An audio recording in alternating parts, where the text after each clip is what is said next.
Bharatiya Janata party महिला मोर्चा अंतागढ़ द्वारा शहर में प्रदर्शन करते हुए आज छत्तीसगढ़ को नशा मुक्त बनाने पूर्ण शराबबंदी की मांग की गई।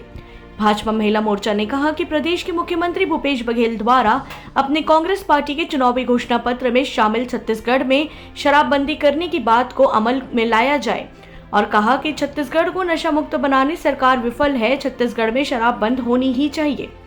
इस अवसर पर महिला मोर्चा मंडल अध्यक्ष मनोरमा मंडावी, उपाध्यक्ष कुमारी साहू, युवा मोर्चा उपाध्यक्ष कल्पना जैन, साधना निषाद, मत्स्य बोर्ड सदस्य यमुना पटेल, चंद्रिका यूके, तुलसी मरकाम, राधा ध्रुव, यमुना दुग्गा, शिवरात्रि पटेल, धनारो पटेल एवं पूर्व विधायक भोजराज नाग, राधेलाल नाग, अध्यक्ष नगर पंचायत अंतागढ़, उपाध्यक्ष अमल नरवास, घनश्याम रामटेके, गंगाराम कोमरा, भावशंकर सलाम, प्रेम सिंह पटेल सहित सैकड़ों भाजपाई कार्यकर्ता उपस्थित थे।